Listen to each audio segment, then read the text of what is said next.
لوگوں کی دلجوئیوں کا خیال رکھیں. ہمارا دین اس کی ترغیب دیتا ہے. تو پھنسے ہوئے کی گردن چھڑانا. حضور علیہ السلام کے ایک صحابی ہیں جن کا نام ہے حضرت عبد الرحمن بن عوف رضی اللہ تعالیٰ عنہ. جب مکے سے ہجرت فرما کے مدینہ تشریف لائے تو سب کچھ وہیں چھوڑ آئے تھے. حضور نے مواخات قائم کی. ایک انصاری کو ایک صحابی مہاجر کا بھائی بنا دیا اور کہا کہ تم نے اس کو کھڑا کرنا ہے. انہوں نے آدھے آدھے باغ دے دیے ان کو کہ ٹھیک ہے تو میرا بھائی حضور نے بنایا, آدھا باغ یہ تیرا ہوا, آدھا کاروبار تیرا ہوا. تو جو حضرت عبد الرحمن بن عوف کا بھائی بنا تھا اس نے کہا میرے بھائی بتا میں تیرے لیے کیا پیش کر سکتا ہوں. تو حضرت عبد الرحمن بن عوف نے کہا مجھے بازار کا رستہ دکھا دے, آگے میں جانوں اور میرا کام جانے. مجھے یہ بتا کہ کام یہاں کون سا مناسب ہے اور بس اتنی میری رہنمائی کر دے. پھر حضرت عبد الرحمن بن عوف جو زیرو سے چلے تھے انہوں نے اتنا پیسہ کمایا. اور سب سے مہنگی سخاوت اس دور میں نے عرض کی کہ غلام کو آزاد کرنا تھا. حضرت عبد الرحمن بن عوف رضی اللہ تعالیٰ عنہ نے چند سالوں کے اندر اتنا پیسہ کمایا کہ انہوں نے 30,000 غلام آزاد کیے. کتنے غلام؟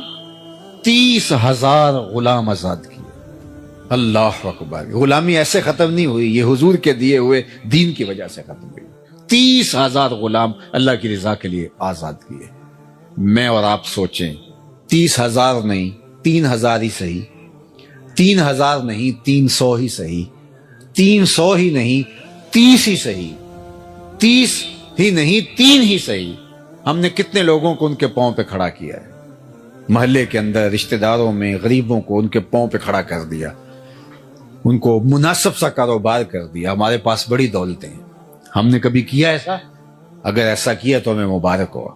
یہ حضور کی درسگاہ کے پڑے ہوئے لوگ تھے کہ صرف حضرت عبد الرحمن بن عوف اکیلے شخص نے 30,000 غلام آزاد کیے.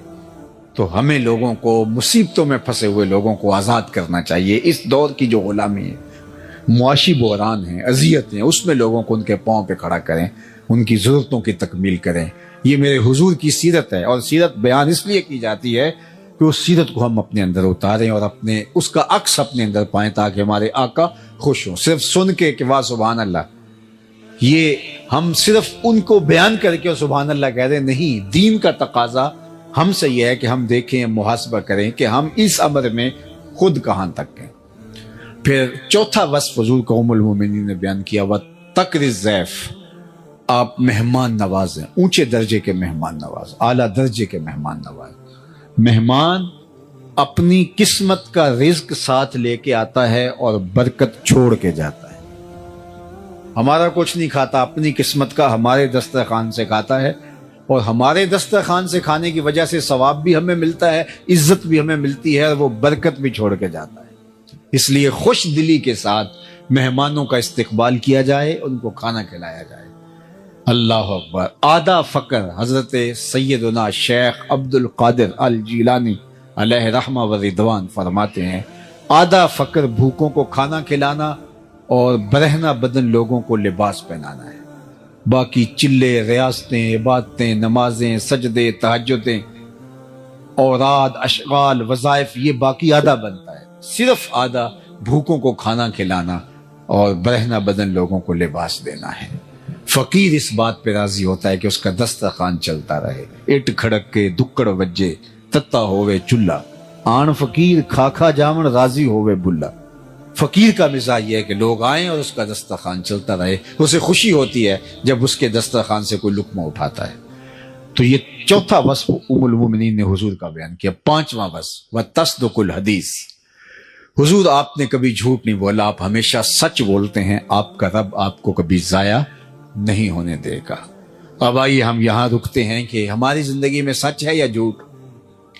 تو قدم قدم پہ ہم جھوٹ بولتے ہیں. آج ہمارا تاجر کہتا ہے جناب جھوٹ نہ بولیں تو سودا نہیں بکتا. میں نے کہا جاپان والے کیسے بیچ لیتے ہیں, وہاں تو جھوٹ کا کبھی گزر بھی نہیں ہوا, اور وہ معیشت میں کہاں سے کہاں ہیں. یہ عجیب فلسفہ تراشا کہ جھوٹ نہ بولیں گے تو سودا ہی نہیں بکے گا.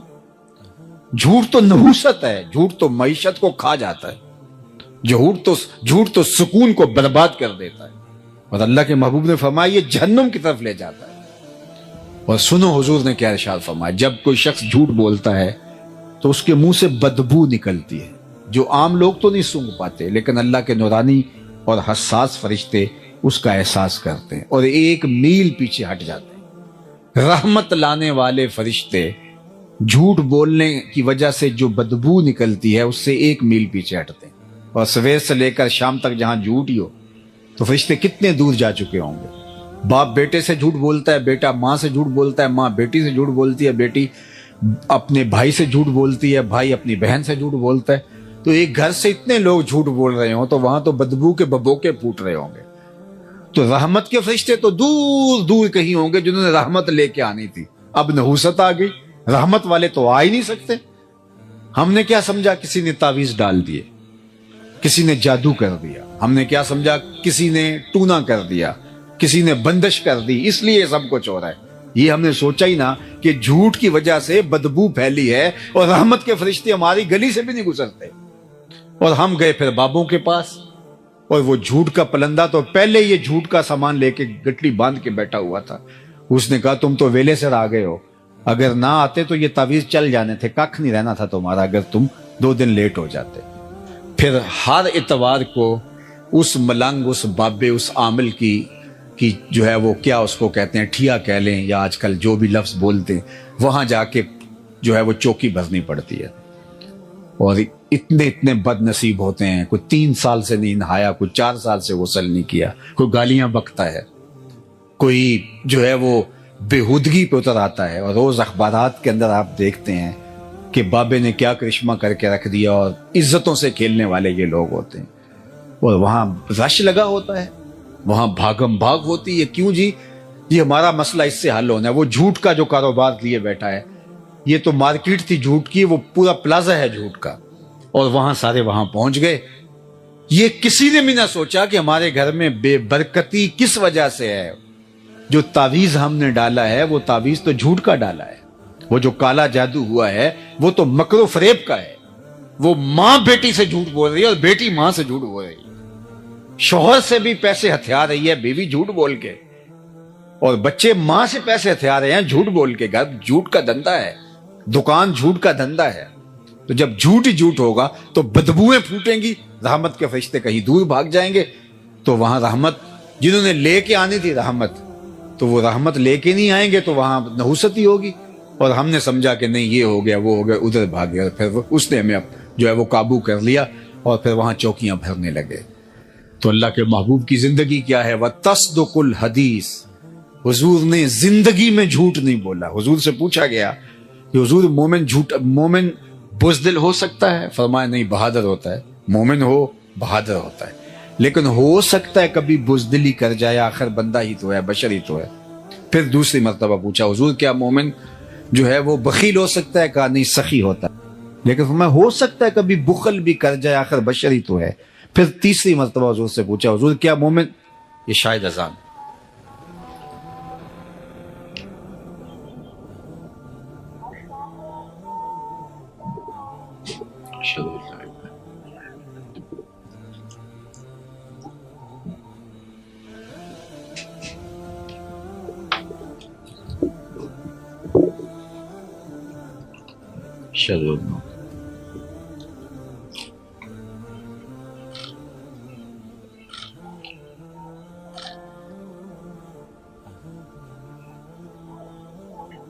لا حول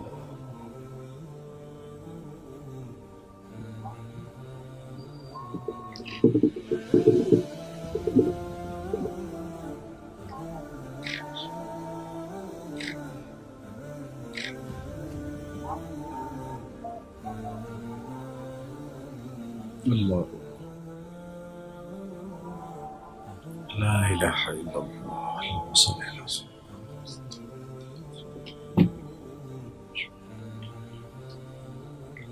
صحابہ۔ تو حضور علیہ السلام سے پوچھا گیا کہ مومن بزدل ہو سکتا ہے؟ کہا نہیں، مومن بہادر ہوتا ہے، لیکن ہو سکتا ہے کبھی بزدلی کر جائے، آخر بشر ہی تو ہے۔ پھر پوچھا گیا کہ مومن بخیل ہو سکتا ہے؟ کہا نہیں، سخی ہوتا ہے، لیکن ہو سکتا ہے کبھی بخل بھی کر جائے۔ بلکہ ایک روایت میں فرمایا گیا کہ جو اولاد ہوتی ہے مبخلتن و مجبنتن، یہ تھوڑا تھوڑا بخیل بھی بنا دیتی ہے اور تھوڑا تھوڑا بزدل بھی بنا دیتی ہے۔ جب بندے کی شادی نہیں ہوئی ہوتی، اولاد نہیں ہوتی، وہ مشکل میں بھی کود جاتا ہے اور شاہ خرچ بھی ہوتا ہے، لیکن اولاد کے بعد تھوڑا تھوڑا بخیل ہو جاتا ہے اور تھوڑا تھوڑا بزدل بھی ہو جاتا ہے۔ تو مبخلۃ و مجبنہ، اولاد بخیل کر دینے والی ہے اور بزدل بنا دینے والی ہے۔ تو کہا مومن ہوتا فطرتاً سخی ہے لیکن ہو سکتا ہے کبھی بخیل ہو جائے، مومن ہوتا بہادر ہے لیکن ہو سکتا ہے کبھی بزدل بھی ہو جائے۔ پھر تیسرا سوال ہوا مومن جھوٹا ہو سکتا ہے؟ فرمایا جھوٹا نہیں ہو سکتا، یہ نہیں ہو سکتا کہ مومن ہو اور جھوٹا ہو، اور یہاں سچا بندہ ڈھونڈنے سے نہیں ملتا۔ آپ کیا کریں؟ مومن کی تو علامت بتائی گئی ہے کہ مومن جھوٹا نہیں ہو سکتا، تو پھر ہمیں دیکھنا پڑے گا ہم کھڑے کہاں۔ دل مسلمان ہے تیرا نہ میرا، اقبال نے کہا تھا دل مسلمان ہے تیرا نہ میرا، تو بھی نمازی میں بھی نمازی۔ نمازیں تو ہم پڑھے جا رہے ہیں لیکن اصل ہمارا اندر لٹا ہوا ہے۔ مومن کی علامت کیسے پہچانے کے مومن؟ منافق کی 4 علامتیں بیان کی گئی ہیں، ان میں سے ایک علامت اذا حدث کاذب، جب وہ بولے گا جھوٹ بولے گا، اور یہ علامت اگر مومن نہیں ہو تو وہ مومن نہیں، یہ نفاق کی علامت ہے۔ تو مجھے اور آپ کو دیکھنا ہوگا، چاہے اس کی قیمت کوئی بھی دینی پڑے، سچ بولنے کی قیمت تو دینی پڑتی ہے، کوئی حرج نہیں ہے، لیکن یہ اللہ کے محبوب علیہ الصلوۃ والسلام نے علامت ایمان بتائی ہے کہ مومن سچا ہوتا ہے، مومن جھوٹا نہیں ہوتا۔ تو فرمایا وتصدق الحدیث، آپ سچ بولتے ہیں۔ اور میں آپ کو بتاؤں کہ میرے اور آپ کے آقا و مولا اعلان نبوت سے قبل بھی صادق اور امین کہلاتے تھے۔ حضور نے کوہ صفا پہ جب صنادید قریش کو جمع کیا تو ان کو ایک بات کہی تھی جو تاریخ کے اوراق میں موجود ہے کہ اگر میں کہوں کہ پہاڑ کی دوسری جانب سے ایک لشکر آ رہا ہے جو تمہیں کچل ڈالے گا، مان لو گے؟ انہوں نے کہا دیکھیں گے، نظر آیا تو فبہا، نظر نہ بھی آیا تو کہیں گے ہم اندھے ہیں آپ سچے ہو، کیونکہ ہم نے آپ کو کبھی جھوٹ بولتے نہیں سنا۔ تو فرمایا پھر مان لو اللہ ایک ہے۔ تو پھر انہوں نے انکار تو کیا لیکن اندر کہہ رہا تھا جو کل سچا تھا وہ آج بھی سچا ہے، اور ایک وقت آیا پھر ماننے پہ مجبور ہو گئے۔ اور امین ایسے کہ ابو جہل نے کہا کہ وقت تیزی کے ساتھ ہاتھوں سے نکلتا جا رہا ہے، اگر 4 اور لوگ ان کے ساتھ جڑ گئے تو پھر قابو پانا مشکل نہیں ہوگا۔ تو اس نے کہا گرو جی کیا کریں؟ کہا ہر قبیلے سے ایک ایک فرد لو اور ان کے گھر کا محاصرہ کرو اور معاذ اللہ حضور کو شہید کر دو، اور اگر بنو ہاشم اٹھ کھڑے ہوئے تو مل کے مقابلہ کریں گے، اور اگر انہوں نے خون بہا مانگا تو خون بہا مل کے دے دیں گے، کوئی مشکل نہیں ہوگی۔ اور اتنے قبائل کے سامنے اکیلے بنو ہاشم نہیں کھڑے ہو پائیں گے، اور حضور کے گھر کا پھر محاصرہ کر لیا۔ اللہ اکبر۔ اور آپ جانتے ہیں کہ آقا کریم نے حضرت علی المرتضیٰ کو اپنے بستر پہ لٹایا اور کیا کہا؟ علی تم میرے بستر پہ لیٹ جاؤ، صبح اٹھنا، لوگوں کی امانتیں واپس کر کے تم بھی مدینے چلے آنا۔ تو ذرا تصور کیجئے حضور کیسے امین تھے، جنہوں نے امانتیں حضور کے گھر میں رکھی تھی آج قتل کے درپے ہوئے تو انہیں امانتوں کا فکر نہیں تھا، وہ جانتے تھے کچھ بھی ہو جائے محمد عربی کے پاس رکھی گئی امانتیں ضائع نہیں ہوں۔ یہ ہوتا ہے امین۔ اور پھر آقا کریم نے بھی فرمایا کہ تم امانتیں واپس دے کے آنا۔ کسی نے حضرت علی سے پوچھا کہ تم حضور کے بستر پہ لیٹ گئے تھے تو وہ حضور علیہ السلام کے گمان میں تمہیں بھی تو قتل کر سکتے تھے، تو تمہیں نیند آ گئی تھی؟ حضرت علی نے کہا بڑے آرام کی نیند۔ کہا کیسے؟ کہا حضور نے کہا تھا علی تم میرے بستر پہ لیٹ جاؤ، صبح اٹھ کے امانتیں دے کے مدینے چلے آنا۔ مجھے یقین تھا میں صبح اٹھوں گا بھی، امانتیں بھی ادا کروں گا اور مدینے بھی پہنچوں گا، اس لیے کہ یہ میرے حضور نے فرما دیا تھا۔ اللہ اکبر۔ یہ ہے حضور کا کردار، حضور علیہ السلام کی زندگی۔ وتصدق الحدیث، یہ ہمیشہ سچ بولتے ہیں۔ اور چھٹا وصف حضور کا وتعین علی نوائب الحق، ام المومنین نے کہا کہ جو حق کی راہ پہ لوگ موجود ہوتے ہیں ہم دیکھتے ہیں آپ ان کے ساتھ کھڑے ہوتے ہیں۔ ہم تو کہتے ہیں کہ ہمیں کیا لگے جی، ہمیں کیا غرض، ہم تو اپنے آپ کا دفاع کرتے ہیں، اپنے آپ کو بچاتے ہیں۔ سچ اور سچائی کے ساتھ کھڑا ہونا ہمارے مزاج میں نہیں ہے، اور اسی لیے پھر سچ بولنے والا تنہا رہ جاتا ہے اور معاشرہ اس کو کچل کے رکھ دیتا ہے، دوبارہ وہ عبرت کا نشان بن جاتا ہے، لوگ جو ہے وہ اس جگہ پہ کھڑا ہونے کو تیار نہیں ہے۔ سچ کے ساتھ کھڑا ہونا چاہے اس کی کوئی بھی قیمت دینی پڑے۔ حالات کی تلخیاں آج دیکھیے دنیا کے اوپر، آج 56-57 اسلامی ملک حق کے ساتھ کھڑے نہیں ہو پا رہے، فلسطین کے اندر جو قیامت بپا ہے، چند نہتے ٹینکوں سے اور توپوں سے لڑ رہے ہیں، اور 56-57 اسلامی ملک جن کی غیرت کا جنازہ نکل گیا۔ یہ OIC کا اجلاس ہوا ہے اور عرب لیگ کا، کتنے بے شرم لوگ ہیں، کیسے تصویریں اور جھنڈوں کے آگے کھڑے ہوئے تھے۔ تم نے کیا کیا ہے کہ یوں کھڑے سینہ تان کے تصویریں کھنچوا رہے ہو؟ کہاں گئی تمہاری غیرت؟ دیبل کے ساحل پہ ناہید نامی ایک لڑکی نے پکارا تھا، اور حجاج بن یوسف کوئی اچھا شخص نہیں مانا جاتا، ظالم شخص تھا۔ حضرت حسن بصری رضی اللہ تعالیٰ عنہ تابعی ہیں، وہ فرمایا کرتے تھے کہ پچھلی امتوں کے لوگ اپنے سارے ظالم لے آئیں اور ایک پلڑے میں ڈال دیں، دوسرے پلڑے میں صرف حجاج بن یوسف کو ہم ڈال دیں تو یہ پلڑا پھر بھی بھاری ہوگا۔ اتنا بڑا ظالم تھا، لیکن اس نے دیکھا کہ محراب کے پیچھے آوازیں آ رہی ہیں، تو اس نے معلوم کیا تو پتہ چلا کہ دیبل سے ایک جہاز پہنچا ہے اور فریاد کی گئی ہے اور حجاج کو پکارا گیا ہے۔ پھر وہ اللہ کے قہر کی بجلی بن کے نازل ہوا۔ یہ ہماری تاریخ ہے۔ آج وہ پکار رہے ہیں، این العرب این انتم یا جنون المسلمین، کہاں ہو مسلمانوں تم؟ نہتے لڑ رہے ہیں، نہتے لڑ رہے ہیں۔ لیکن یہ بات ذہن میں رکھیے گا کہ حق کبھی دبا نہیں کرتا۔ الاسلام یالو ولا یولا علیہ، اسلام ہمیشہ غالب رہے گا۔ اور پھر اس خطے کے بارے میں تو اللہ کے محبوب کے فرامین بہت واضح ہیں۔ دمشق کے دروازوں پر اور بیت المقدس کے آس پاس ایسے لوگ قیامت تک موجود رہیں گے کہ لوگوں کا ان کو تنہا چھوڑ دینا ان کو نقصان نہیں پہنچائے گا، اور فرمایا کہ وہ حق پر کھڑے رہیں گے یہاں تک کہ حضرت امام مہدی اور حضرت عیسیٰ کے عساکر کے ساتھ شامل ہو جائیں گے۔ اور وہ منظر کتنا دل فریب ہوگا جب حضرت عیسیٰ تشریف لائیں گے، اور یہ اس وقت امت 3 حصوں میں بٹ چکی ہوگی، اور یہ بالکل حالات اب ادھر جا رہے ہیں۔ ایک حصہ کٹ چکا ہوگا، شہید ہو چکا ہوگا، ایک فرار کا راستہ اختیار کر چکا ہوگا، بزدلوں کا ٹولہ، اور ایک لڑ رہے ہوں گے۔ حضرت عیسیٰ ان کے پاس آئیں گے، اللہ اکبر، اور انہیں کہیں گے کہ اب بتاؤ کیا کرنا ہے، میں بد دعا کرتا ہوں یہ غرق ہو جائیں گے، یا پھر یہ ہے کہ ان کے خلاف ہم لڑنے کے لیے تیار ہیں۔ تو وہ کہیں گے کہ ہم لڑ کے جہاد کر کے فتح حاصل کرنی ہے۔ حضرت عیسیٰ علیہ السلام کی ہمراہی میں جہاد اسلام ہوگا۔ اللہ اکبر، صحیح بخاری کی روایت ہے، تمام رجال ثقہ ہیں۔ میں اب میری زبان نہ کھل جائے، بڑی کوشش کی گئی کسی طرح سے حضرت امام مہدی کے نزول والی حدیثوں کو ضعیف قرار دیا جائے، آج سے چند سال پہلے محققین بٹھائے گئے کسی ملک میں، لیکن نہیں کر سکے، اور یہ حدیث بخاری میں ہے، اور اس سے ملتی جلتی باقی صحیح حدیث میں بہت ساری حدیث ہیں۔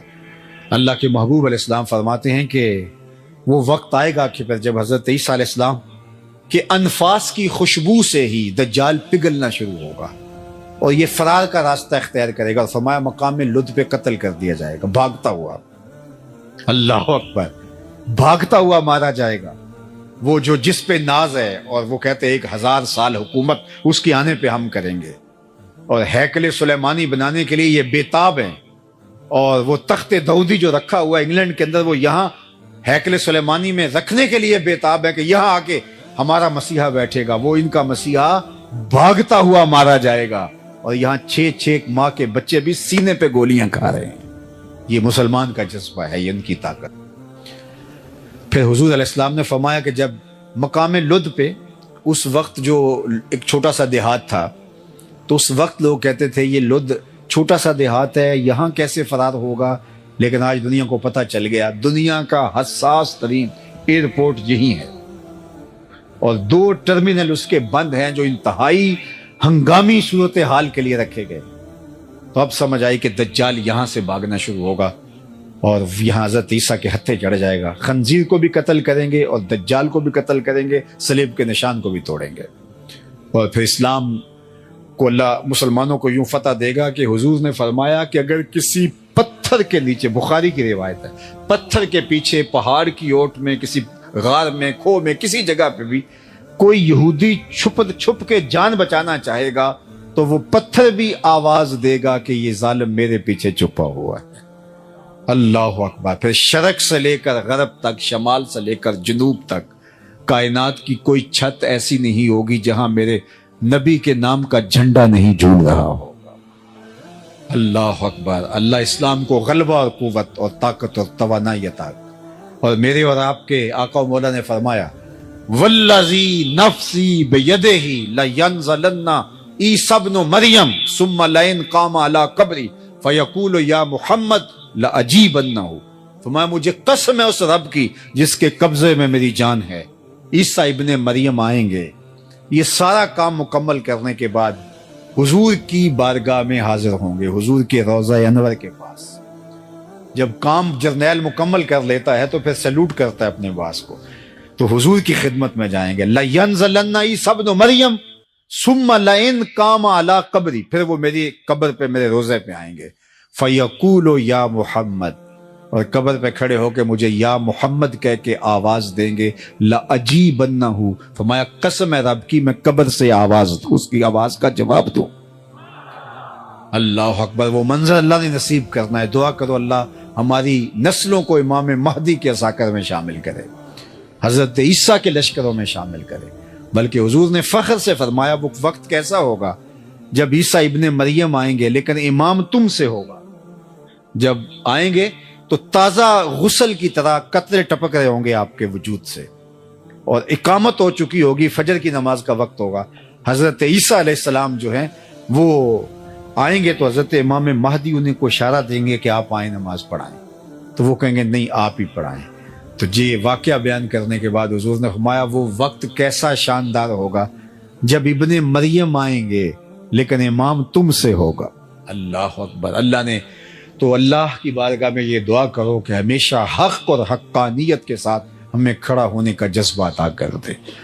تو ام المومنین نے کہا کہ آپ کا رب آپ کو کبھی بھی پریشان نہیں ہونے دے گا، اس لیے کہ آپ کے اندر یہ وصف ہیں. یہ نمایاں 6 وصف ام المومنین نے بیان کیے. آئیے میں اور آپ دیکھیں، اپنے اندر اتر کے دیکھیں. میں یہاں اگرچہ ممبر پہ بیٹھا ہوں لیکن میں اپنے اندر اتر کے دیکھوں. میرے اندر یہ اوصاف ہیں، ان اوصاف کا کوئی حصہ ہے، اگر ہے تو مجھے مبارک ہو. آپ بھی یہاں بیٹھے بیٹھے اپنے اندر اتر کے دیکھیں کہ ان 6 اوصاف کو جو بڑے نمایاں واضح کھلے وصف ہیں میرے حضور علیہ السلام کی سیرت کے، جو حضور سیدہ خدیجۃ الکبریٰ برجستہ بیان کرتی ہیں، یہ اوصاف ہمارے اندر موجود ہیں. اگر موجود ہیں تو آپ کو مبارک ہو، اور اگر نہیں تو میں آپ کو ملامت نہیں کرتا، اور میرے میں نہیں ہے تو آپ مجھے ملامت نہ کیجیے. ہم آج سے عزم کر کے یہاں سے اٹھے کہ یہ 6 وصف اپنے اندر پیدا کرنے کے لیے جد و جہد کریں گے. پھر سن لیجئے انک لتصل الرحم، آپ صلہ رحمی کرتے ہیں. دوسرا وصف وتصدق الحدیث، آپ ہمیشہ سچ بولتے ہیں. وتحمل الکلہ، جس کا کوئی بوجھ اٹھانے والا نہیں اس کا بوجھ آپ اٹھاتے ہیں. وتکسب المعدوم، اور جس کا کوئی کمائی کرنے والا نہیں اس کی ضرورت آپ پوری کرتے ہیں. وتقر الضیف، اور اونچے درجے کے مہمان نواز ہیں. وتعین علی نوائب الحق، اور حق کے راستے کے اندر جو لوگ کھڑے ہوتے ہیں آپ ان کے ساتھ کھڑے ہوتے ہیں، آپ کا وزن ان کے پلڑے میں ہوتا ہے. تو اللہ ہمیں ہمارے نبی علیہ السلام کی سیرت اپنانے کی توفیق دے. میرے استاد یہ کہا کرتے تھے کہ یہ نہ ہو کہ لوگ تمہیں پوچھے تم کون ہوتے ہو اور تم بتاؤ جناب ہم مسلمان ہوتے ہیں، یہ دیکھو مذہب کے خانے میں اسلام لکھا ہے. آپ فرمایا کرتے تھے نہ کسی کو پوچھنے کی نوبت آئے، نہ تمہیں بتانے کی ضرورت ہو. تم دور سے چلے آ رہے ہو، لوگ کہیں وہ دیکھو حضور کا غلام آ رہا. ہمارا عشق ہمارے نعروں سے جھلکتا ہے، ہمارا عشق ہماری پگڑی اور ہمارے جبے سے سمجھ میں آتا ہے. ہمارا عشق جو ہے وہ ہمارے اور رویوں سے سمجھ میں آتا ہے. نہیں، ہم اگر دکان پہ بیٹھے ہیں لوگ کہیں اس سے سودا لو، یہ عاشق رسول ہے، یہ 2 نمبر سودا نہیں دے سکتا، یہ 2 نمبر دوائی نہیں دے سکتا، اس لیے کہ یہ عاشق رسول ہے. ہم سے کوئی رشتہ کرنے آئے تو کہا بے دھڑک رشتہ کرو اپنی بیٹی کا، اس لیے کہ یہ عاشق رسول ہے، اور عاشق رسول کبھی بھی تمہاری بیٹی کی تذلیل نہیں کرے گا، اس کی عزت نفس پہ حرف نہیں آنے دے گا. میرا عشق میرے رویے سے پتہ چلے، ہمسایوں کے ساتھ سلوک سے میرا عشق پتہ چلے. اللہ کے محبوب علیہ السلام نے وضو کیا اور حضور کے پانی کو صحابہ نے زمین پہ نہیں گرنے دیا، اپنے ہاتھوں پہ لیا اور اپنے منہ پہ مل لیا. تو آقا کریم نے جب یہ منظر دیکھا ما یحملکم علی ھذا، صحابہ تمہیں اس بات پر کس نے ابھارا ہے، میں نے تو اس کا حکم نہیں دیا. انہوں نے کہا حب اللہ و رسولہ، اللہ اور اس کے رسول کے پیار نے ہمیں اس پہ آمادہ کیا ہے. اور واقعی یہ پیار کی علامت ہے کہ حضور کے وضو کے پانی کو بھی زمین پہ نہیں گرنے دیتے، بلکہ حضور نے ایک دفعہ پچنے لگوائے اور ایک لگن میں خون جمع ہو گیا تو حضور نے ایک صحابی کو کہا جاؤ ایسی جگہ بہا آؤ جہاں کسی کے قدم نہ پڑے، اور جا کے ایک پتھر کی اوٹ میں بیٹھ کے نوش جاں کر گئے. واپس پلٹے تو فرمایا بہا آئے ہو؟ جی حضور ایسی جگہ جہاں کسی کے قدم نہیں جا سکتے. تو مسکرا کے کہا لعلک شربت، شاید تم نے پی لیا ہے. کہا جی حضور. تو آقا کریم نے فرمایا یا غلام قد حررت نفسک من النار، اے بیٹے تو نے اپنے آپ کو آتش دوزخ سے بچا لیا ہے. اللہ کے محبوب علیہ السلام کے وضو کے پانی کو زمین پہ نہیں گرنے دیتے. حضور نے فرمایا صحابہ تم یہ کیوں کرتے ہو؟ حب اللہ و رسولہ، اللہ اس کے رسول کی محبت. تو حضور نے اس کی نفی نہیں کی، لیکن کہیں محبت کا رخ ادھر ہی رہے اور دوسری چیزیں بھول جائیں. حضور نبی ہیں، اس لیے فرمایا جو چاہے اللہ اس کے رسول سے محبت کرے، اللہ رسول اس سے محبت کرے، اس کو 3 کام بھی کرنے چاہیے. ایک، جب بولے سچ بولے، جب اس کے پاس امانت رکھی جائے اس میں خیانت نہ کرے. اور تیسری بات فرمائی اس کی ہمسائیگی میں کوئی آ بسے تو مجاورت کا، ہمسائیگی کا حق ادا کرے. تو یہ 3 چیزیں کہیں فراموش نہ ہو جائیں تو میں اور آپ محبت کے اظہار کے اور جو سلیقے ہیں ان کو بھی اختیار کریں. میں خاموشی سے بات کرنے کا عادی ہوں، تو کسی نے کہا کہ یہ نعرے کو پسند نہیں کرتا، ایسا نہیں ہے. لیکن میں کہتا ہوں تھوڑا سا اپنے آپ کے اندر اتر کر کے دیکھو، پسند ناپسند کی بات نہیں ہے، ہم تھوڑا سا غور کریں. ہمارا عشق صرف نعرے میں نہیں رکھا گیا، نعرہ بھی محبت کا ایک اظہار ہے، میں انکار نہیں کرتا، لیکن ہم نے اپنے رویے کو دیکھنا ہے. ہم ہمسایوں کے ساتھ کیسے ہیں؟ ہم دکان پہ بیٹھے اس وقت بھی عاشق رسول ہیں، صرف جلسے میں عاشق رسول ہوتے ہیں. ہم دکان کے اوپر بیٹھے ہم عاشق رسول نہیں ہوتے. ہماری نماز مسجد میں ہوتی ہے اور ہم جب ٹوپی مسجد میں پھینک کے جاتے ہیں تو نماز بھی وہیں پھینک کے جاتے ہیں. لیکن اگر ہم اس نماز کو، اس سجدے کو، اس رکوع کو جو مسجد میں ادا کی دکان پہ بھی ساتھ لے آتے، اس کو کاروبار میں بھی ساتھ لے آتے، اس کو رشتہ داری میں بھی ساتھ اس نماز کو لے آتے. ہم دعائے قنوت میں کیا پڑھتے ہیں؟ وَنَخْلَعُ وَنَتْرُكُ مَن يَفْجُرُكَ، اللہ جو تیرے حکموں کو توڑے گا، تیری شریعت کا باغی ہوگا، ہمارا اس کے ساتھ کوئی تعلق نہیں ہے.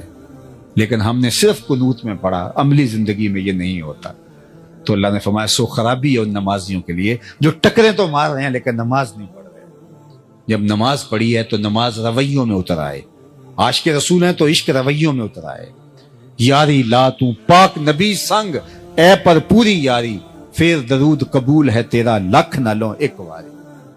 پھر لاکھ، سوا لاکھ، سوا کروڑ مرتبہ نہیں بھی پڑھا تو کوئی فرق نہیں پڑتا، وہ ایک بار بھی کافی ہو جائے گا، لیکن وہ اندر سے پڑھا ہو، تیری زبان بھی بولے، تیری روح بھی بولے، تیرا دل بھی بولے.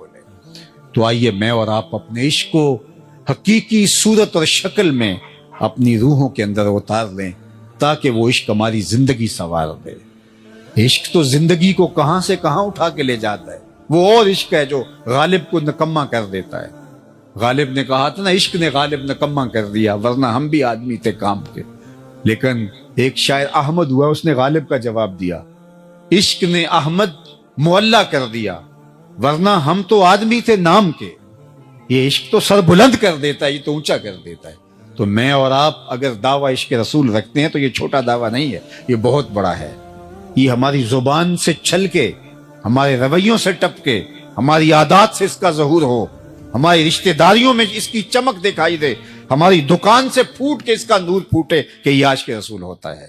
ایک اچھا حساس شہری بن کے عشق رسول ہمیں زندگی گزارنے کی تلقین کرتا ہے. تو فرمایا اگر تم چاہتے ہو کہ اللہ اس کے رسول سے پیار کرو اور اللہ اس کا رسول تم سے پیار کرے تو تمہارا یہ عمل کہ تم میرے وضو کے پانی کو زمین پہ نہیں گرنے دیتے اپنی جگہ پہ، لیکن یہ 3 کام کبھی فراموش نہ کرنا.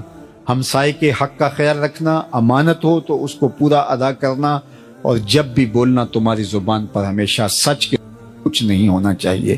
اللہ تعالی حضور کا اسوہ نور ہماری زندگیوں میں اتار دے. کار ما آخر شدو آخر زما کار نشد، مشت خاک ما غبار کوچا یار نشد. و آخر دعوانا ان الحمد للہ رب العالمین۔ الحمد للہ رب العالمین والصلاة والسلام علی اشرف الانبیاء والمرسلین۔ اللہ اٹھے ہوئے ہاتھ کبھی بھی خالی نہ موڑنا، پھیلی ہوئی جھولیاں رحمتوں سے بھر دینا، بخت کی بہاریں نصیب فرمانا، مقدر کی خزائیں رخصت کر دینا۔ تو کریم ہے، ہم تیرے عاجز اور ناتواں بندے، اللہ سب کے حال پہ رحم فرمانا، ستھرائیاں دینا، عزتیں دینا، آبروئیں عطا کر دینا۔ اے اللہ تیری بارگاہ میں تیری رحمتوں کے ملتجی ہیں، ہماری خالی جھولیاں اپنی رحمتوں سے بھر دینا۔ اللہ میرے وطن کی خیر کر دینا، میرے ملک کو معیشت کا جمال، معاشرت کا حسن عطا کر دینا، نیک صالح پاکیزہ اہل دیانتدار اور جرت مند قیادت اس وطن کا مقصوم فرمانا۔ اے اللہ اس آسمان کے نیچے اور زمین کے اوپر ان فلسطینیوں کا تیرے علاوہ کوئی آسرا باقی نہیں بچا، اللہ ان دکھیوں کی مدد فرما، بیت الاقصی کی آزادی کے سامان پیدا کر دے، اللہ عساکر امام مہدی کو بھیج دے، اللہ حضرت عیسیٰ کا نزول فرما، اللہ اس امت کو کھویا ہوا وقار عطا کر دے، بیماروں کو شفائے کاملہ صحت عاجلہ عطا فرما، دکھیوں کے حال پہ رحم فرما۔ طوبہ اسلامک سینٹر کے نام سے یہاں جو ادارہ قائم ہوا، ہمارے محترم حاجی محمد اسلم صاحب نے یہ قطع عرضی وقف کیا اور تعمیر کر کے آپ کے اس شہر کے لیے ایک ہدیہ پیش کیا، اور ادارۃ المصطفیٰ اس میں تعلیمی نظم لے کر آ رہا ہے۔ اللہ اس میں جو بچے مستقبل میں پڑھیں اور آگے بڑھیں، اللہ ان کو اسلام کا بہتر اثاثہ بنانا، اور اپنی خاص کرم نوازی اللہ جملہ احباب کے شامل حال فرمانا۔ ادارۃ المصطفیٰ حلقہ ظفروال کے تمام احباب کو دارین کی سعادتیں عطا کر دیں۔ جتنے لوگ آئے ہیں گھروں میں واپس پہنچنے سے پہلے پہلے اس اجتماع کی برکتیں سب کے گھروں تک پہنچا دیں۔ اللہ سب کو خیر کی راہوں کا مسافر رکھنا، بیماریوں سے، پریشانیوں سے، بدحالیوں سے، ضعف الاعتقادیوں سے اللہ ہمیں محفوظ و مامون فرمانا، ہمیں سچ اور سچائی کے ساتھ کھڑے رکھنا، ہماری زبان کو کبھی جھوٹ سے آشنا اور ملوث نہ ہونے دینا، ہمیشہ سچائیوں کی راہوں پہ گامزن رکھنا۔ وصلی اللہ تعالی علی النبی الامین وعلی آلہ واصحابہ اجمعین برحمتک یا اللہ۔ نماز یہاں پڑھے گی یا کہیں اور؟ اچھا کمایا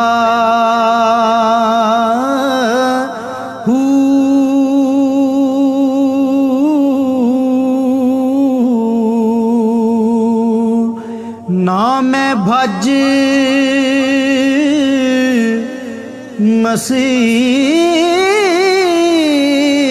مسیتی وڑیا نا تسبا